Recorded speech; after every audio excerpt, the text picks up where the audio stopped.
sou psicóloga. Hoje eu estou aqui com vocês pela Mudar, né? Mudar, a plataforma, é uma plataforma de desenvolvimento humano e organizacional, e a gente procura sempre abordar temáticas que estão relacionadas à saúde mental no ambiente de trabalho. Sou psicóloga, sou formada pela Unesp de Bauru. Atualmente eu atendo como psicóloga clínica e também já tive algumas atuações com gestão de pessoas, uma consultoria de gestão de pessoas também. E hoje estou aqui com vocês para a gente conversar um pouquinho, né? Falar sobre autorresponsabilidade. Mas antes da gente iniciar, gostaria de pedir, por favor, para vocês abrirem as câmeras, né? Quem se sentir confortável, para que a gente tenha uma interação, né? Um pouco mais próxima. Já é tão difícil a gente ficar nessas interações só por chamada de vídeo, né? Então, quem se sentir à vontade, por favor, abrir a câmera. Eu vou fazendo algumas perguntas e algumas interações com vocês ao longo da chamada. Então, se vocês puderem também se manifestar, abrir o microfone, compartilhar o que estiverem pensando, ou mesmo se preferirem mandar pelo chat, tá? Mas para a gente se sentir um pouquinho mais próximo, tá? O intuito é que não seja só uma interação, que seja só algo expositivo, né? Mas que a gente tenha algumas trocas aí. Tenho certeza que tem bastante coisa que dá para vocês contribuírem aqui na conversa. Inclusive, eu já queria, né, pedir a participação de vocês já no próximo slide, que é para a gente destrinchar um pouquinho mais, né, sobre o que a gente vai conversar hoje, que é esse termo, né, esse conceito de autorresponsabilidade. E aí eu queria trazer, né, um pouquinho para reflexão, antes de ir para o próximo, sobre o que seria, né, esse termo. Quando a gente fala em responsabilidade, a gente tem muito esse entendimento de que é responsabilidade com o outro, né, com as coisas, enfim, essa responsabilidade virada um pouco para fora. Quando a gente insere esse prefixo aí, auto, a gente está se referindo, né, responsabilidade com a gente mesmo. Mas o que a autorresponsabilidade ela tem a ver, né, com o ambiente de trabalho? Por que a gente vai falar sobre isso hoje? E qual é a relação entre a autorresponsabilidade, sendo voltada para dentro, para a gente mesmo, com a responsabilidade voltada para fora? Então, eu queria que vocês me deem só um ok, por favor, se vocês estão conseguindo ver a apresentação.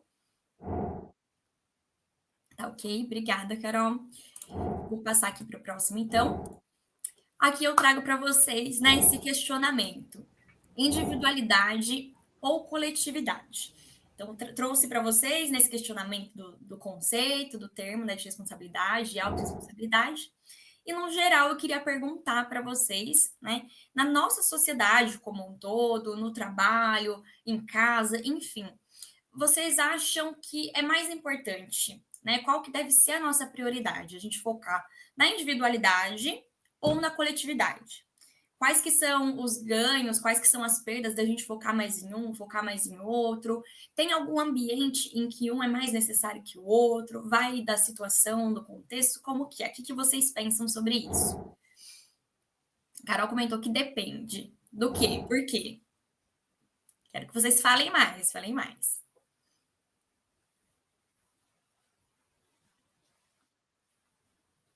Bianca comentou da situação, do contexto.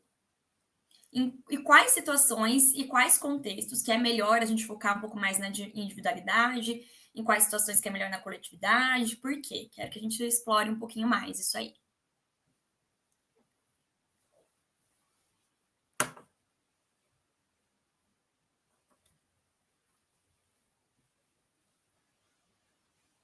Ninguém quer compartilhar, escrever um pouquinho mais ou abrir o microfone? Olha, em que situações a gente teria essa capacidade de ver? Porque, por exemplo, quando é um trabalho que precisa do conjunto, recentemente aconteceu isso aqui no setor, e eu não consegui pedir ajuda tão rápido, tipo, para a coletividade. E isso me atrasou. Então, tipo, ter esse feeling de saber quando é coletivo ou individual, eu acho que ajuda muito. Tá. Como que é seu nome, por favor? Não apareceu aqui. Rafael, Rafael, obrigada, Rafael. Então, esse senso de coletividade quando as nossas tarefas dependem, né, uns dos outros. Então, é importante que o senso de coletividade esteja aí.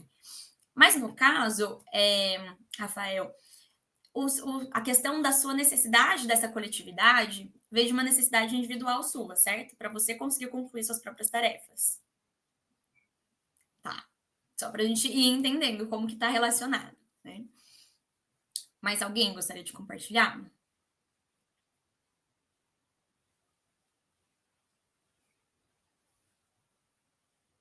Não? Sem problema, vamos seguir.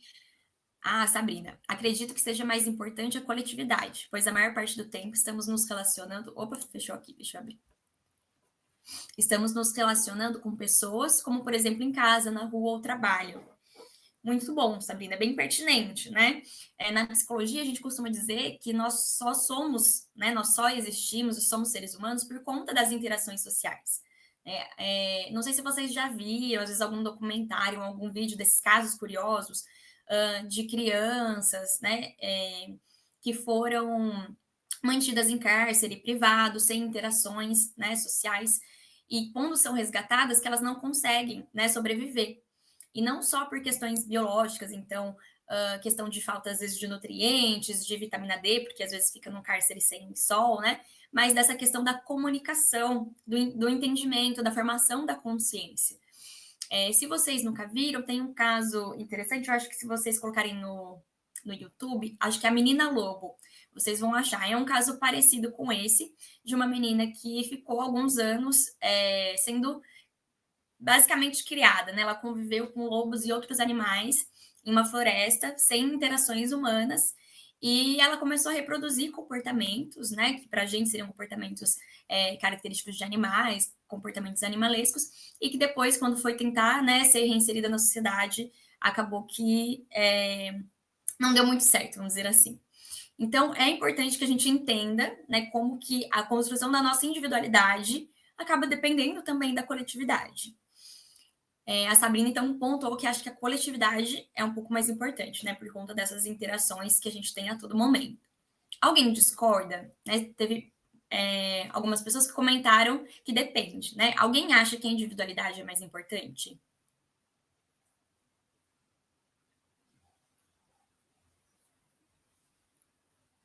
Então, eu vou entender que não. Tá.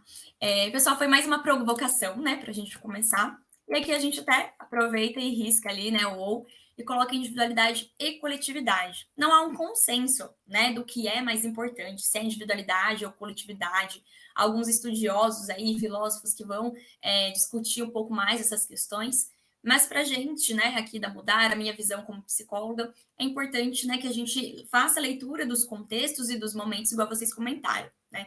Mas sem deixar de compreender que somos seres coletivos. Então, bem como a Sabrina pontuou, a gente vai ter interações em todos os contextos, praticamente, né?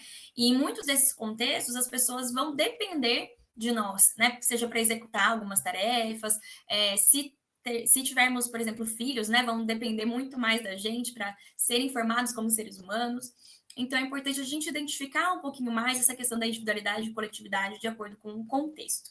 E é aqui que a gente vai trazer um pouquinho mais de outros conceitos que estão relacionados com essa questão de individualidade e coletividade. Quando a gente fala, né, sobre tanto o aspecto individual quanto o coletivo, a gente está falando de responsabilidade. Né? Então, se a gente fala do aspecto individual, eu falo da responsabilidade comigo mesmo. Então, com a minha saúde, né, com o meu bem-estar, aqui saúde como um todo, né, saúde do corpo, da mente, né, sem uma separação, a gente acaba separando para facilitar, né, mas a gente é um todo, somos um organismo só. E aí, aqui a responsabilidade com a gente mesmo, né? Então, a nossa responsabilidade de conseguir falar não, por exemplo, quando a gente já está chegando no nosso, né, limite, quando a gente não tem tempo, quando a gente não quer, né, fazer alguma coisa, não precisa ter uma super justificativa, né? Às vezes a gente só não quer. É claro que em contextos, vão ter contextos em que só não querer não vai ser o suficiente, né? No ambiente de trabalho, por exemplo, às vezes a gente vai ter que abrir mão de algumas coisas, em casa também a gente vai ter que abrir mão de algumas coisas, mas é importante que a gente consiga entender que a gente não querer algumas coisas, né, faz parte de estar tudo bem. Então, a responsabilidade com a gente mesmo e a responsabilidade com o outro. Então, como o Rafael trouxe no exemplo, né, se tem pessoas que dependem das nossas tarefas, de prazos, de alguma ação, comunicação com a gente, enfim, é importante que a gente tenha essa responsabilidade. Mas é muito comum que essa responsabilidade esteja atrelada ao sentimento de culpa. Então, se de alguma forma eu não mantive um comportamento que está alinhado com o que eu entendo, né, que é a responsabilidade sobre as minhas próprias coisas ou sobre as dos outros, é muito comum que eu sinta essa culpa. né? Então, eu não consegui falar não. Eu tenho 1 milhão de coisas para fazer no trabalho e me pediram minha ajuda e eu não consegui falar não. Porque como que eu vou falar não? A pessoa está precisando de ajuda. E aí vão ter esses momentos em que a gente entra nesse conflito. Poxa, o que é o coletivo, o que é o individual, o que é o mais importante nesse momento, né?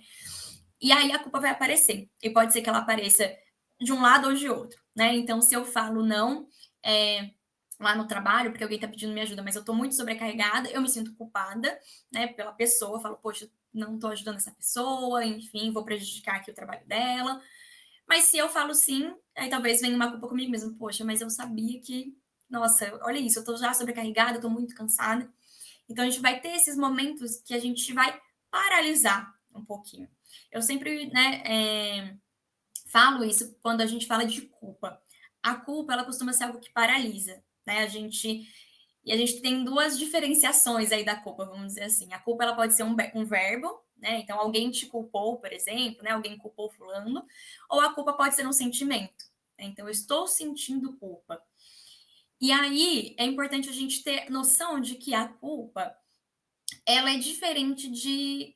E a responsabilidade, né, no caso, é diferente de responsabilização. É diferente, por exemplo, responsabilização e punição.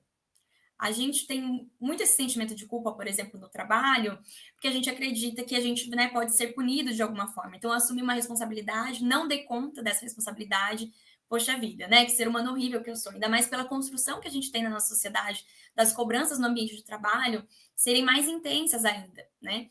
Então, fica muito atrelada essa culpa na paralisação, porque a gente acaba se focando no sentimento, né? Então, a gente fica sentindo aquela culpa e fica ali ruminando aquele sentimento. E é diferente da responsabilização. Aqui, né, a gente colocou, é necessário desacoplar a ideia de responsabilidade da culpa e emancipar em nossos comportamentos a autonomia.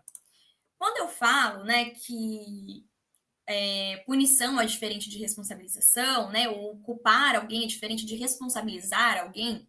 A gente tem que entender que sim, as pessoas têm suas próprias responsabilidades e se elas não cumprirem essas responsabilidades, vão ter consequências. Muitas vezes consequências negativas, e aí até por isso está atrelado aí o sentimento de culpa. Mas a gente responsabilizar alguém não é a gente humilhar essa pessoa ou a gente punir essa pessoa. É a gente conseguir dar autonomia para essa pessoa, para que ela consiga desenvolver a solução para aquela situação, para aquele problema, para que ela consiga avaliar, né, de uma forma assertiva quais foram os erros, quais foram os acertos para as próximas vezes. Quando eu vou falando assim, né, que é importante da gente fazer em relação ao outro, é porque a gente tem uma tendência, né, a gente focar muito nas nossas próprias necessidades. Quando a gente se sente culpada, a gente procura bastante justificativa, né? A gente coloca meio que a culpa no outro, né? Muitas vezes é a responsabilidade do outro que não foi cumprida, realmente. Mas quando a gente usa esse verbo, né, do culpar, muitas vezes a gente está paralisando a situação, a gente só quer apontar culpados. Não sei se alguém aqui, né, já teve alguma liderança, né, porque às vezes é mais comum que lideranças façam isso do que colegas de trabalho, até porque o papel do líder, né, que é orientar, é dividir as tarefas, é cobrar, enfim. Mas é muito comum, infelizmente, que tenham lideranças que só querem achar os culpados, né? Mas quem que foi o responsável? Mas quem que fez isso? Né? E aí usa um tom grosseiro, usa um tom passivo-agressivo, né? Qual que é o incentivo e a autonomia que é dada para aquele funcionário para que ele encontre uma solução? Né? É mais provável que aquela pessoa fique se martirizando, né? Fique culpada, e toda vez que ela erre, ela se sinta mal, né? E ela não procure tanto achar alternativas, né, para que essa situação não ocorra mais, ou ela pode até achar essas alternativas, mas pode ser que essas alternativas não sejam as mais assertivas. Então, pode ser que essa pessoa ela procure não assumir mais tanta responsabilidade, porque quando a gente não assume tanta responsabilidade, a gente corre menos risco de ser culpado.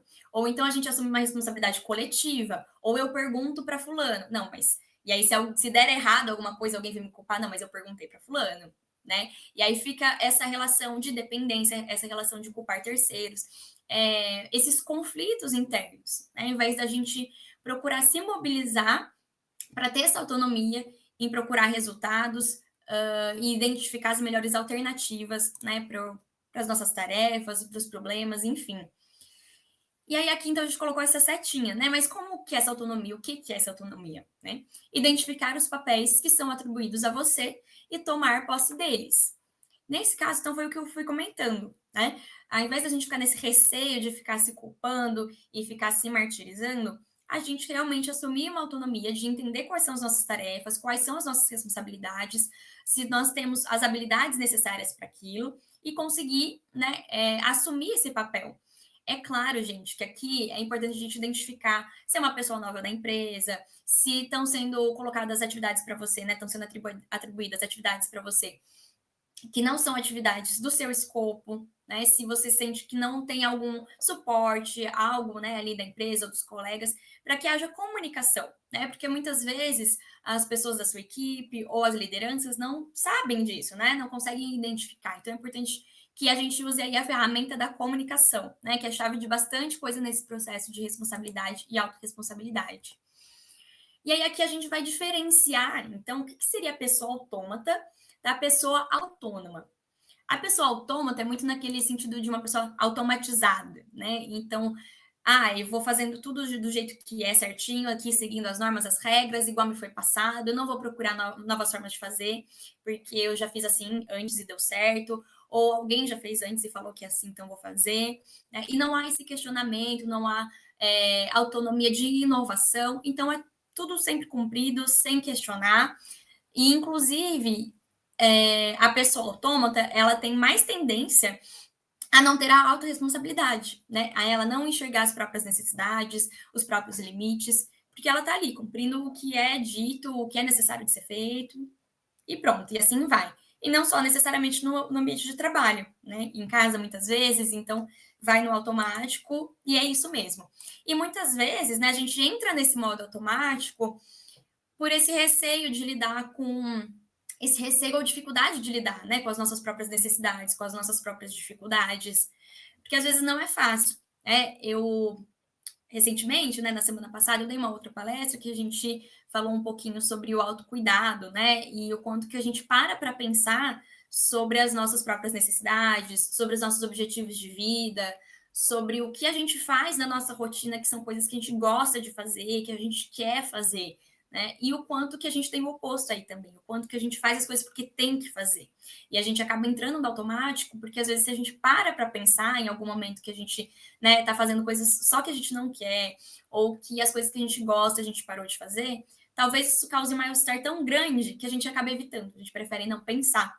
Mas quando a gente não pensa, a gente tem dificuldade de encarar a realidade e mudar essa realidade. É claro que a gente tem que entender qual é o contexto em que a gente vive, né? Quais são as possibilidades. Então, eu estou num relacionamento, por exemplo, tá, gente? Eu estou num relacionamento abusivo, eu já identifiquei que eu não quero estar nessa relação, mas atualmente eu não tenho condições financeiras, eu não tenho autonomia. O meu parceiro é pai dos meus filhos, como que vão ficar os meus filhos? Então, é claro, não é uma decisão de uma hora para outra, e não é só sobre querer, mas é a gente parar e avaliar quais são as condições. Se a gente não parar e avaliar e começar a se planejar em busca de uma autonomia, né, da gente conseguir de fato ser livre no que a gente pode ser livre, porque tem coisas que de fato a gente não vai conseguir, mas se a gente não fizer esse movimento de ter esse olhar e se organizar para isso, mais dificilmente ainda as coisas vão mudar. Então, o padrão da pessoa autônoma é estar no automático, é evitar lidar com os desconfortos, né? E essa sensação de dever cumprido. Então, ela está fazendo o que tem que ser feito, né? E ela não tem tanto esse contato com as próprias necessidades ou questionamentos, coisas que ela não concorda, né? Já a pessoa autônoma, ela consegue ter essa percepção, né? E essa percepção da sua autonomia para construir. Aí aqui a gente colocou, né? Parte da construção do negócio, do trabalho, ideia. Então, consegue entender os seus papéis e executá-los de forma singular e subjetiva. Então, aqui a gente fala da capacidade de criar e não apenas repetir. Então, no ambiente de trabalho, né, é a pessoa que ela tem interesse, né? Ela vai procurar outras formas de fazer, mesmo sabendo que há esse risco de errar, né? Mesmo sabendo que há esse risco de se sentir culpada. Quando a gente fala sobre a culpa, né? Em alguns momentos a gente tem essa mania de construir as frases dessa forma, né? Mas você não tem que sentir culpa. E a culpa deve ser esquecida. Como se fosse uma chavinha que a gente vira e pronto, desliguei a culpa aqui, né? Agora eu não tenho mais culpa. Mas, na verdade, não, gente. Quando a gente fala sobre isso, o sentimento de culpa, né, ou a culpa externa, alguém te, né, apontar algo, enfim, ela vai estar ali, né? Pode ser que esteja, pode ser que você sinta, mas é você fazer apesar de e não ficar refém de. Então, mesmo sentindo culpado, sabe aquela coisa do medo, por exemplo, né? Que o pessoal fala, ah, tá com medo, vai com medo mesmo. Então, não é sobre não sentir medo, não é sobre não sentir culpa, não é sobre não sentir. A gente tem uma relação um pouco. Eu costumo falar que parece um tabu na nossa sociedade falar sobre sentimentos negativos. Então, se a gente fala sobre culpa, se a gente fala sobre ansiedade, se a gente fala sobre alguns transtornos como depressão, se a gente fala sobre ideação suicida, a gente não pode, né, falar. Ou são assuntos muito pesados para falar, mas são assuntos que estão aí na nossa realidade, que fazem parte, né? Então, é importante que a gente fale porque vão estar ali. Não é porque a gente não pensa, né, num sentimento negativo que a gente não está sentindo. Não é porque a gente não fale sobre esse sentimento que ele não está ali. Então, o sentimento de culpa, muitas vezes ele vai aparecer, muitas vezes a gente vai conseguir, né, comunicar o que é muito válido se for feito de maneira assertiva, mas muitas vezes a gente vai ter que tomar algumas atitudes para além dessa culpa. E aí a gente vai aprendendo que cada vez mais a gente consegue fazer as coisas mesmo com culpa e esse sentimento vai tendo cada vez menos poder. No começo é muito difícil mesmo mudar esse padrão, tá? Então pode parecer que eu estou simplificando, né? E que é muito fácil a gente falar, ai, não vai com medo mesmo, ai, vai com culpa mesmo, né? Mas essa mudança de comportamento ela é difícil no começo, mas conforme você vai mudando o seu comportamento, mesmo com essa ansiedade, a tendência é que essa ansiedade vai diminuindo, né? Essa culpa vai diminuindo, porque cada vez mais o seu organismo como um todo, então sua mente. Quando eu falo organismo, gente, é porque na nossa linguagem a gente tem muita mania de falar na sua mente, né? Na sua consciência, mas é o todo, tá? Os aprendizados ficam no nosso organismo como um todo. Inclusive, para ilustrar um pouco mais, quando a gente fala de ansiedade, não sei se todo mundo aqui já sentiu ansiedade, acho muito difícil que não tenha, talvez uma crise de ansiedade, talvez não, mas sentir ansiedade, aquela ansiedade, né? Principalmente em contextos que algo ruim está por vir, ou que você acha que algo ruim está por vir, a gente sente fisicamente, né? A gente sente aquele aperto na barriga, ou no peito, ou na garganta, sudorese, às vezes o coração dispara, a gente treme. Então, essa tendência de separar, né? Ah, não, mas isso é psicológico. Ah, não, mas isso é do corpo. Ah, não, tem alguma questão biológica. Muitas vezes é um todo. Né? É importante a gente ter essa visão holística.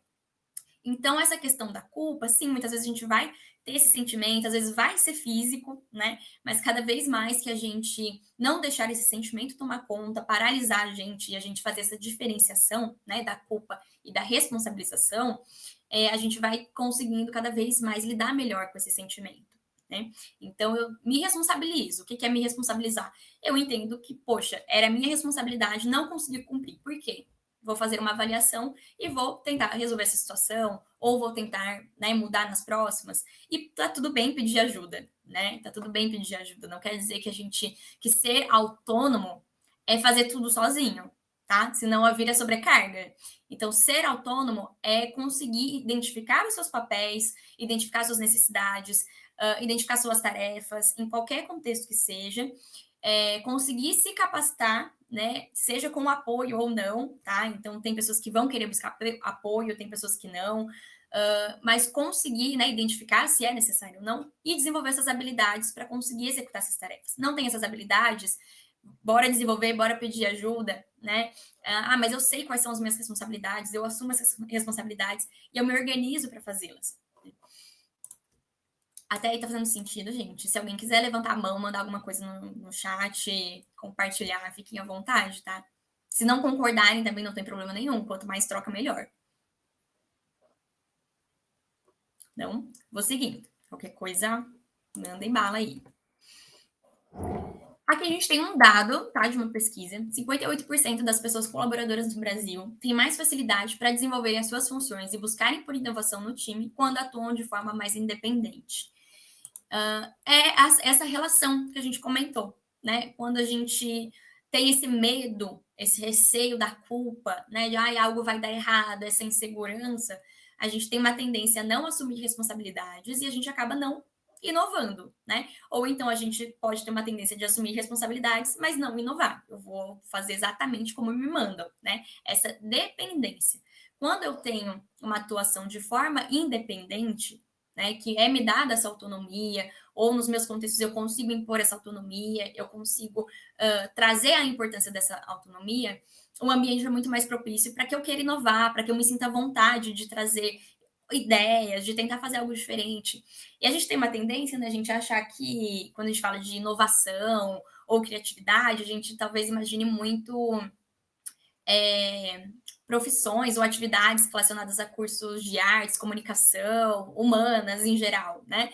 Mas, na verdade, inovação, né? Na verdade, eu acho que vocês talvez pensem um pouco diferente, né? Eu, por ser da área de humanas, eu vejo que é muito isso, esse senso comum. Mas essa parte de inovação tecnológica, de buscar inovação em coisas cotidianas, né? Então, eu lavo a louça de tal jeito e coloco de tal jeito. E aí eu descobri que tem uma outra forma que, nossa, é muito melhor. Eu organizava minhas coisas no banheiro assim, e agora, né? Então, essa questão da inovação são coisas que facilitam, né? São coisas diferentes do que era feito antes, que estão ali para facilitar o dia a dia. E quando a gente tem essa abertura, né, e a gente entende que, mesmo se der errado, né, eu vou assumir essa responsabilidade, eu vou procurar melhorar, vou fazer algo com isso, é quando a gente consegue, de fato, desenvolver a autonomia, né? E aí é que a gente traz alguns conceitos para a gente conseguir destrinchar um pouquinho mais, né? Se debruçar um pouquinho mais sobre o tema.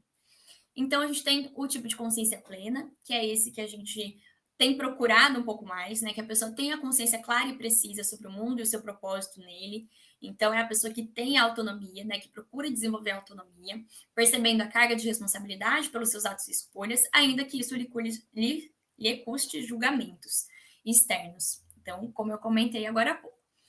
Aí tem a consciência relativa, em que a pessoa tem uma consciência instável com forte influência do emocional sobre as suas decisões. Ou seja, nem sempre tem noção das próprias responsabilidades. Então, essa pessoa que acaba deixando aí a culpa, o medo, a insegurança tomar um pouco mais de conta e acaba sendo paralisada por isso, né? Não consegue desenvolver,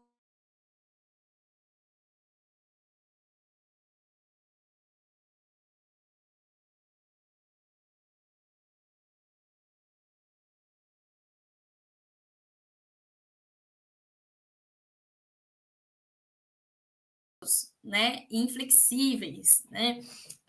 Pode ser que tenhamos momentos da nossa vida em que a gente oscila. É claro que é importante a gente saber qual é o que é que a gente tem que buscar, né? O que, que eu preciso fazer? Vamos instrumentalizar para desenvolver a consciência plena, né? Mas é um estado que eu chegue pronto? Não, muitas coisas vão acontecendo na nossa vida, né? Muitas coisas inesperadas. Letícia, Andressa, bom dia. Como ser somente plena? Exatamente. Eu queria saber, né, a resposta perfeita com uma fórmula, né? Então, pronto, vou fazer isso e agora tá tudo certo. Mas, infelizmente, não tem essa fórmula, né? A gente tem algumas ferramentas, a gente tem algumas alternativas para a gente ir testando e desenvolvendo, mas é importante a gente entender, igual eu comentei, né, que oscila. E às vezes a gente está plena, né, em um contexto, mas em outro a gente tem mais dificuldade. Então, pode ser que eu seja uma pessoa super assertiva no trabalho, eu tenha uma ótima comunicação, eu tenho uma ótima relação interpessoal, eu consigo fazer as minhas tarefas perfeitamente, mas aí vai ver em casa, minha relação com os meus pais é totalmente disfuncional. Eu fico totalmente perdida, não sei colocar, né, os meus limites, eu não tenho autonomia, me sinto desrespeitada. Então, é importante a gente identificar os contextos. E é natural que isso aconteça, tá, gente? Porque algumas vezes a gente tem algumas vivências em casa, né? Que o contexto é um, e a gente vai para um outro contexto com os amigos, por exemplo. Tem pessoas que são muito fechadas em casa, não conseguem, nossa, falar nada sobre os sentimentos em casa, que tem um histórico de invalidação, né? Então, os pais, isso é drama, imagina, não é bem assim, nossa, nada a ver, né? E aí chega com um contexto de amigos, já é uma pessoa super aberta, já chega contando, um livro aberto, né? Conta tudo, os sentimentos, absolutamente tudo. Porque é um outro contexto, onde houve validação. As pessoas queriam saber, as pessoas ouviram, acolheram, abraçaram, né? Então, é normal que a gente tenha comportamentos diferentes, né? Nos diferentes contextos, mas o caminho aí para a plenitude, né? É importante a gente identificar aonde, né, em quais contextos que a gente avalia que são mais saudáveis, né? Quais contextos em que eu sinto que eu tenho mais autonomia, em que eu tenho uma consciência mais plena, em que eu consigo, de fato, ser eu mesma, de forma assertiva, que eu consigo me sentir bem. E a gente sempre prezar por esses contextos, a gente eliminar os contextos em que a gente não se sente bem, que a gente pode eliminar. Uh, o que a gente pode fazer para mudar esses contextos quando não dá para eliminar, né? O que é possível de ser feito. É mais ou menos por aí, né? A gente tomar como modelo os contextos em que a gente se sente bem, em que a gente sente que a nossa consciência está plena, e tentar aplicar um pouco mais desses comportamentos em outros contextos. Muitas vezes a gente não vai conseguir fazer isso sozinho, né? Então, eu já tendenciosa, vou falar para vocês sobre a importância da terapia, né? Pela mudar, inclusive, vocês conseguem ter acesso a valores mais acessíveis, né? Mas a terapia, ela vai ser um momento que tem um profissional ali para te orientar, né? Como desenvolver essa consciência, como trazer essa plenitude para outros contextos, sendo que tem um contexto desfavorável, sendo que tem outras pessoas ali que não colaboram, né? Vamos dizer assim. Será que dá para mudar de contexto? Ah, então eu estou insatisfeita no relacionamento. Ah, mas eu quero estar nesse relacionamento. O que é possível de fazer, então, nesse relacionamento? O que é possível que o outro faça? O outro quer fazer? Porque é uma relação de duas pessoas. Ah, não, eu quero sair, né? Então, vou sair desse contexto, vou pro... Né? Então, é importante a gente fazer esse processo. Não é super tranquilo, não é super fácil. Aqui a gente acaba focando um pouco mais no ambiente profissional, né? E eu acho que é um pouco menos desafiador nesse sentido de muitas emoções, né? Porque no ambiente familiar ou ambiente de amigos, enfim, ambientes externos, são ambientes em que as emoções podem estar muito à flor da pele, né? E podem não só no sentido de possibilidade, mas talvez haja mais abertura para que o emocional esteja ali presente. No ambiente de trabalho, a gente tem uma tendência a separar mais, né? A tentar trazer o lado racional um pouco mais presente para a gente conseguir fazer o que precisa ser feito, né? Fazer as nossas atividades. Não quer dizer que não haja afeto ou emoções, né? Naquilo que está sendo feito ou nas interações, mas é diferente de outras relações externas. Então, aqui a gente consegue trazer alguns exemplos, né, de comportamentos, de caminhos a serem tomados, claro que podem ser aplicados para outros contextos, mas o ambiente de trabalho a gente tem que entender que tem essas particularidades também, né?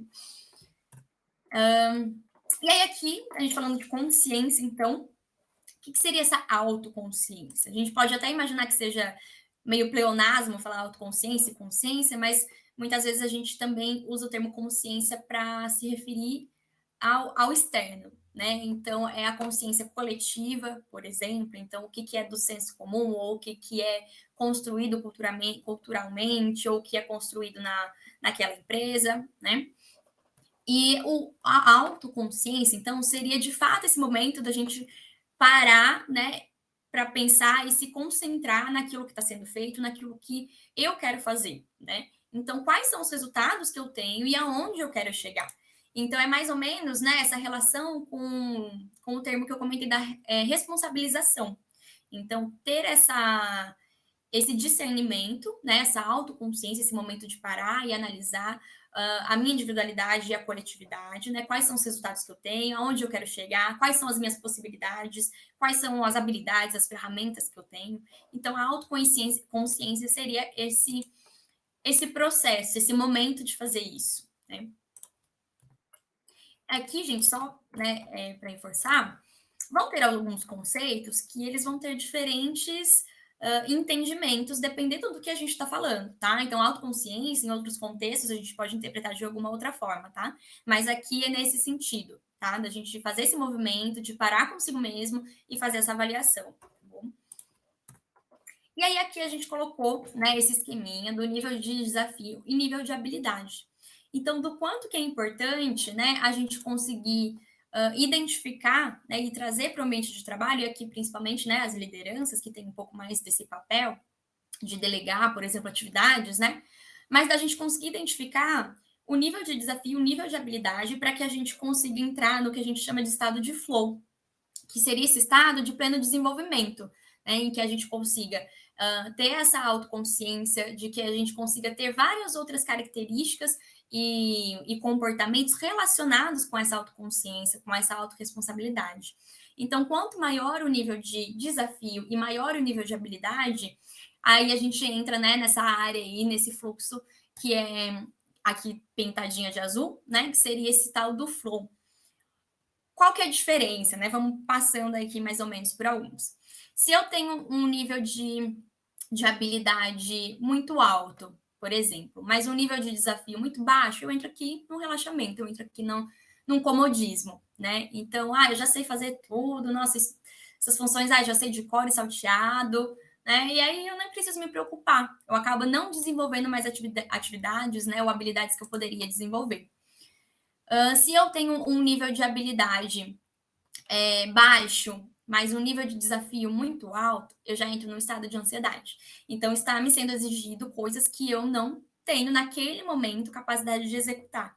Quer dizer que eu não tenho condições de desenvolver essas habilidades? Não. Quer dizer que naquele momento eu não tenho aquelas habilidades necessárias. Pode ser que eu não queira desenvolvê-las, pode ser que eu nunca as tenha, né? Mas se me é exigido esse nível de desafio, de atividade, de tarefas, e eu não tenho condições de lidar com aquilo, provavelmente aquilo vai me causar alguns sentimentos como ansiedade. Se a gente fala do ambiente de trabalho, né? Se isso for muito recorrente, muito frequente, pode ser que a pessoa entre num estado de burnout. E aqui, comentando num estado, em situações, aliás, um contexto em casa, por exemplo, pode ser que eu esteja vivenciando uma situação muito difícil com alguém em casa, que está me demandando muita coisa que eu não sei lidar. Então, é importante a gente identificar isso, porque quando a gente fala no nível de habilidade, a gente está falando também dos nossos limites, né? Até onde que eu posso ir. Então, o comecinho eu comentei com vocês, às vezes a dificuldade da gente falar não, né? Da gente conseguir identificar o momento que a gente não dá conta e a gente conseguir colocar esse limite, né? E a gente entender, e aí aqui volta um pouquinho no que eu perguntei para vocês, né? O que é mais importante, individualidade ou coletividade? E aí eu coloco um questionamento para vocês, né? Se uma pessoa, né, ela não está bem, ela não tem condições, ela não tem habilidades, ela não tem, enfim, ela consegue, né, ajudar outra pessoa, ela consegue fazer aquilo que é exigido, né? Aquilo que é exigido, né, é justo daquela pessoa. A gente costuma brincar no meio dos profissionais de saúde, brincar, mas é sério, né? Quem cuida do cuidador, né? Porque a gente acaba se sobrecarregando, né, nessa questão do cuidado, né, com o outro, e muitas vezes o autocuidado fica deixado de lado. Isso é muito comum também com mulheres, né? Porque mulheres, não que com homens não seja, tá, gente? Mas mulheres, a gente sabe que tem toda essa questão de gênero na nossa sociedade, são mais sobrecarregadas com as tarefas do trabalho e chega em casa e tem que fazer as tarefas domésticas também, né? Então tem que cuidar dos filhos, acaba sobrando para a mulher. Quantas mulheres são mães solo? Então é algo mais característico, né? Então quem cuida do cuidador? Se essa pessoa não tem saúde mental em dia, né? Se ela não tem o autocuidado em dia, como que ela vai dar conta do que lhe é cobrado externamente? Né? Vai chegar um ponto em que pode ser que haja um adoecimento aí. E quando a gente fala de adoecimento, lembrando, a gente está falando do todo. Pode ser um sintoma físico, né? Pode ser um sintoma emocional, então a pessoa pode desenvolver um transtorno de ansiedade, pode desenvolver um transtorno de depressão, um burnout. O burnout, aliás, eu falei o termo, né? Como se todo mundo soubesse, não sei se todo mundo já teve contato, mas seria um nível de estresse exacerbado relacionado ao ambiente de trabalho. Né? Claro que nós somos seres plurais aí, né? E tem multifatores que podem influenciar na nossa saúde mental, mas o burnout é para especificar que é algo vivenciado principalmente no ambiente de trabalho, né? Então, alguma situação estressante no trabalho que acabou chegando em níveis extremos, tá? Então, é importante que a gente consiga, né, perceber o nosso nível de habilidade, que está relacionado com o nosso nível de. Acho que aos nossos limites, né? Aos nossos sentimentos. A gente acaba não falando não falando muito disso no ambiente de trabalho, né? Como se a gente, igual eu comentei, a gente acaba focando um pouco mais no lado racional, mas como se o sentimental não existisse, né? Mas a gente sente muita coisa. E aí, aqui, num estado de flow, né? Que seria o estado aí que a gente quer atingir, quais seriam as características, né, desse estado de flow? E aqui dá para a gente ter algumas dicas, algumas noções do quanto está presente aí nas nossas atividades, no nosso trabalho, o quanto que a gente pode fazer para incluir. Todo mundo está participando aqui dessa palestra junto, então o quanto que o time pode contribuir, o grupo pode contribuir, né? Então, nesse estado de flow, as metas são nítidas, né? Então, a gente sabe o que deve ser feito, a gente tem organização, né, para que essas metas sejam cumpridas e todo mundo está ciente. Então, a comunicação aqui é muito clara. Então, as metas ali são comuns a todo mundo, né? Todo mundo está ciente, mesmo que cada equipe tenha a sua meta, né? Mas a gente entender que a gente faz parte de um todo. O feedback é imediato, então o feedback seria essa questão da comunicação clara, de apontar, né, o que está certo, o que está errado, dar um retorno, dar orientações. E aqui é importante a gente trazer a questão do feedback, que o feedback ele não deve ser feito só quando há alguma coisa errada, tá, gente? Porque em algumas empresas isso é um hábito, né? Só dar o feedback quando as coisas estão saindo aí dos trilhos. Então, ó, você está fazendo isso errado, não é assim. Mas o feedback ele também deve ser feito quando as coisas estão funcionando, quando a pessoa está fazendo um bom trabalho. E aqui também, retomando, né, o feedback ele tem que ser feito de forma assertiva. Ele não é apontar erros, ele não é fazer críticas, né? É a gente conversar sobre comportamentos, as situações. A gente não vai falar sobre a personalidade do sujeito. A gente não vai falar, olha, você é isso assim assado, né? Olha, você tem uma organização muito boa no trabalho, olha, sua gestão de tempo é muito boa. Ou então, olha, não, sua gestão de tempo não tá tão bacana. O que a gente pode fazer, né, para melhorar isso?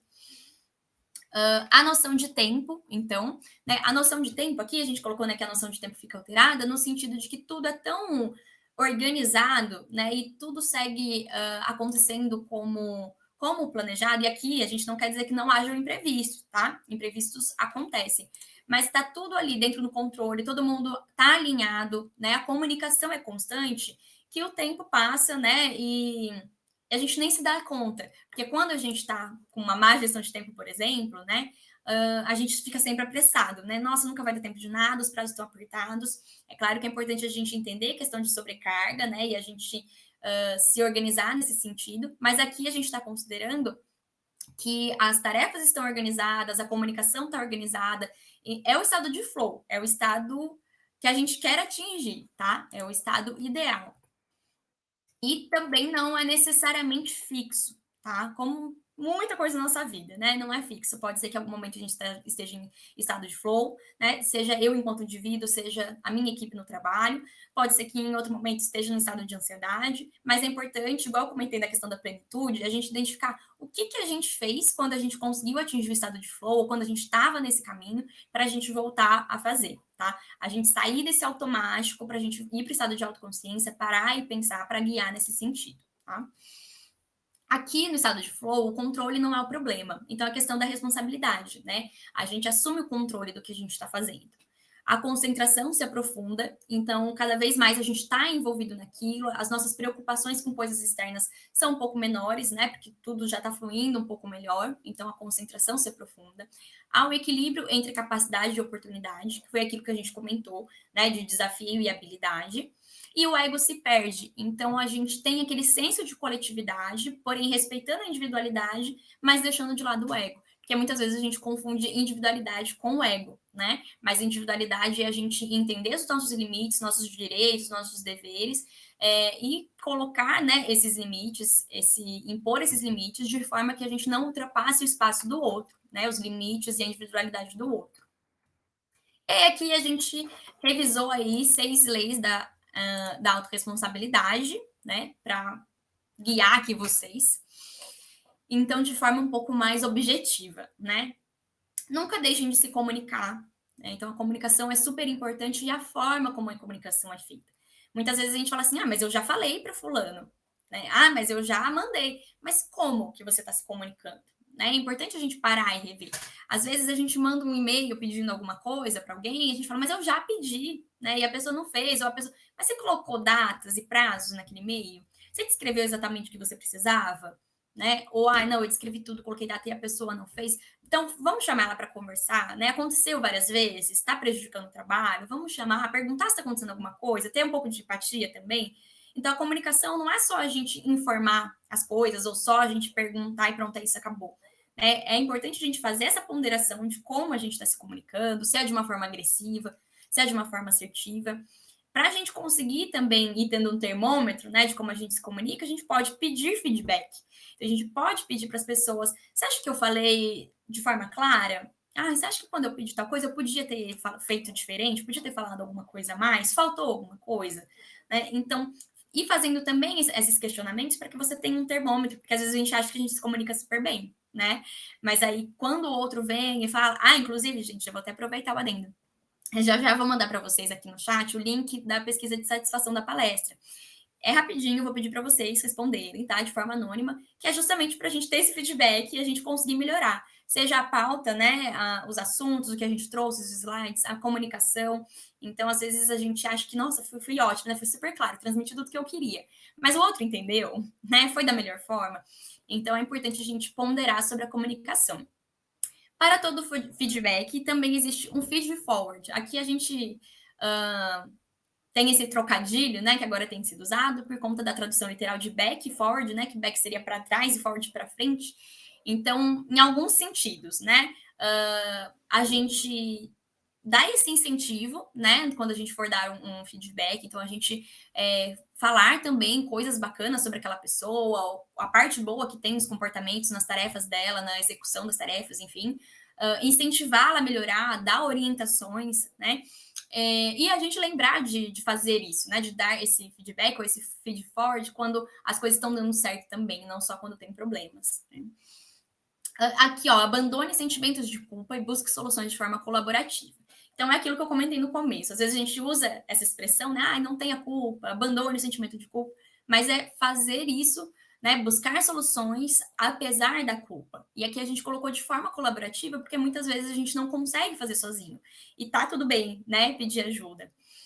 E tá tudo bem o outro falar não, tá, gente? Porque da mesma forma que eu comentei, né?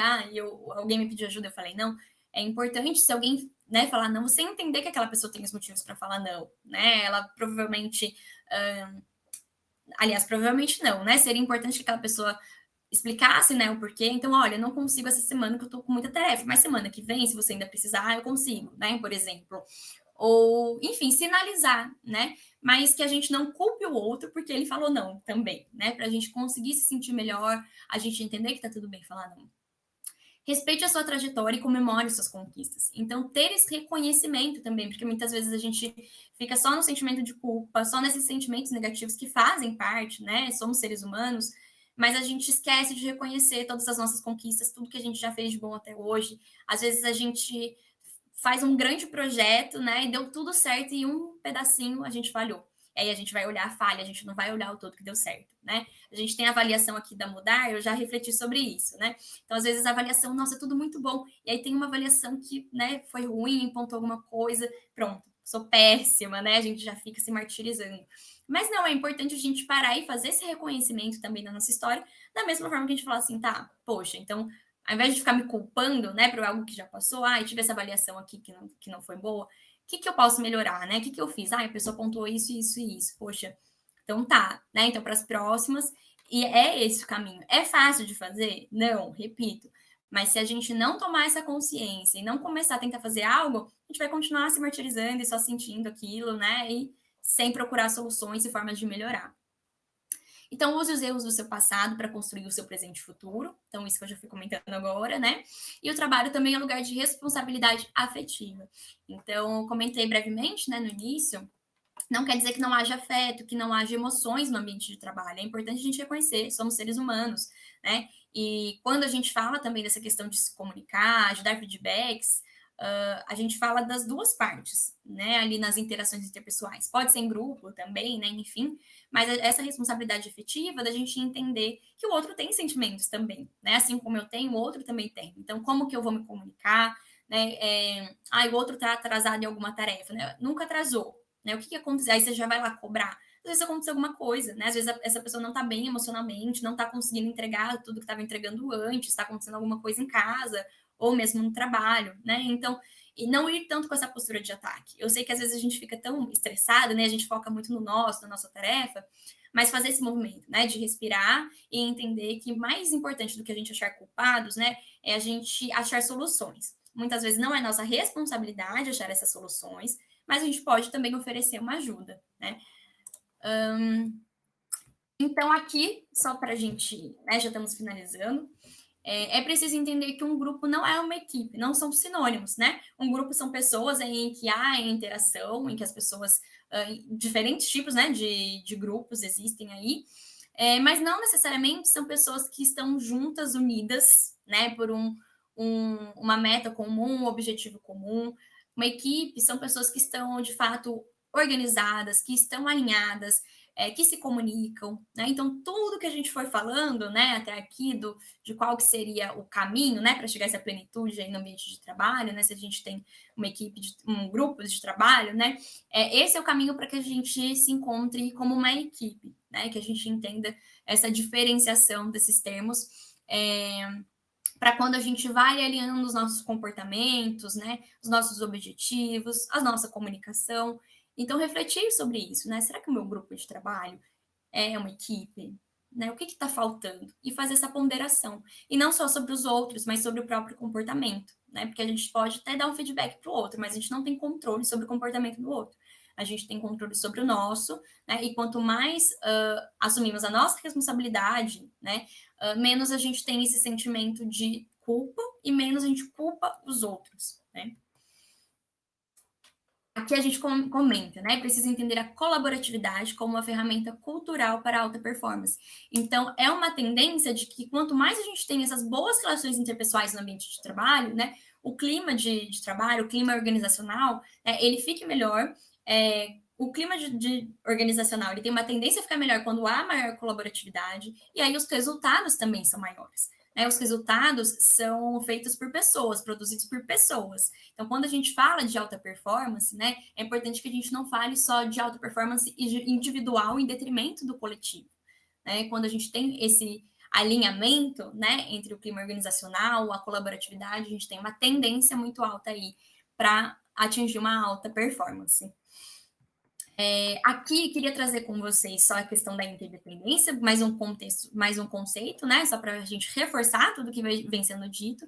Aqui a gente trouxe a curva de Bradley, que seriam os estágios em que uma equipe teria que percorrer para chegar a esse estágio que a gente está tanto falando, né? Que a gente foi usando vários termos, mas nada mais é do que atingir esse estado de interdependência, né? Em que as pessoas se sentem responsáveis pela segurança e cultura, assumem a responsabilidade por si mesmas e pelos outros. Né? Quer dizer que a gente vai assumir a responsabilidade do outro? Não, mas a gente vai entender que as nossas atividades dependem umas das outras, que somos seres humanos, né? Que é importante a gente ter esse olhar e essa empatia.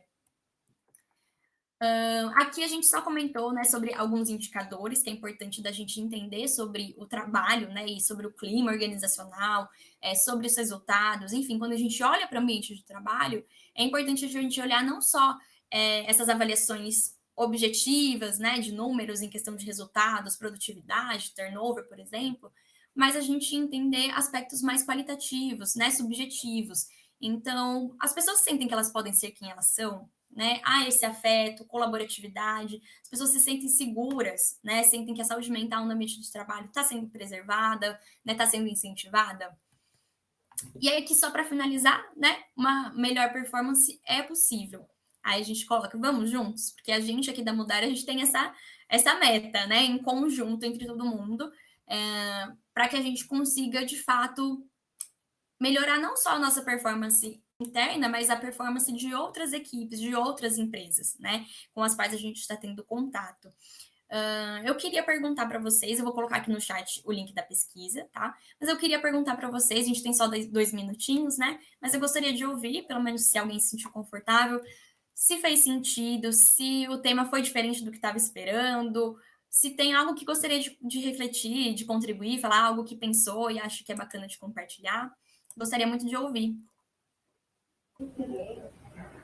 Oi, Andressa, bom dia. Bom dia. Achei muito importante, né, os assuntos que foram pontuados aqui. E, assim, a gente nunca consegue mesmo equilibrar tudo isso, né, sem a ajuda, principalmente de um psicológico alinhado ali todo dia, né? E junta tudo, né? Questões do trabalho, questões de casa, de fora, né? Da rua, né? Qualquer problema que venha. E a gente tem que tentar equilibrar tudo isso. Realmente, sem ajuda, a gente não consegue mesmo, né?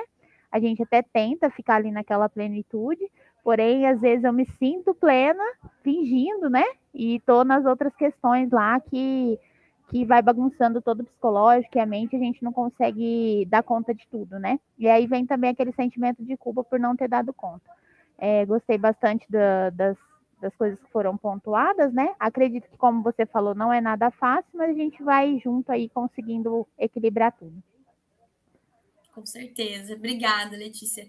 Por E esse nada. ponto que você comentou, né, é super importante, a gente não conseguir equilibrar tudo, né? Vão ter momentos, né, da nossa vida que um aspecto, um contexto vai estar um pouco mais saudável, mais organizado, mais tranquilo que o outro. Mas o importante é que a gente faça essa ponderação, né? Da onde que precisa um pouco mais de atenção, aonde que tá tudo bem, né? Eu tô me dedicando 5 para minha família essa semana, porque no trabalho eu tô tendo que me dedicar 10. Então, essa semana vai ser assim, tudo bem. Vai começar a ser um problema se eu fizer isso todo mês. Então, a cada mês eu faço isso, ou eu tô fazendo isso com uma duração de 3 semanas, ou então minha vida inteira, né? Eu paro e olho e falo, caramba, me dediquei 10 no trabalho, 3 para minha família. Então, essas ponderações, aqui eu tô falando de números, né? Só pra gente ter uma noção, assim, para ficar um pouco mais visual. Mas quando a gente fala de equilíbrio, a gente tem uma noção de que vai estar tudo 10, né? Tudo ótimo. Exatamente. E na verdade, não. Às vezes vão ter alguns aspectos, alguns contextos que vão exigir um pouco mais de atenção, e aí a gente vai ter que dedicar um pouquinho mais, aumentar esse númerozinho, e outros que a gente consegue diminuir. E é importante só a gente ir identificando, né? E os momentos em que a gente está fazendo, está se dedicando 10 em tudo, será que na verdade não é pior? Né? Será que não é sobrecarga isso? Como está a nossa saúde mental? Eu espero que o que fique aqui é esse momento mesmo, né, de fazer essa ponderação, esse movimento de autoconsciência. A gente parar e conseguir identificar o que a gente está sentindo, o que a gente quer, os nossos limites, assim como o senso de coletividade, né? E a gente entender que a gente fazer apesar da culpa é o melhor caminho, né? Por mais difícil que seja. Começar é o melhor caminho, né? Com certeza.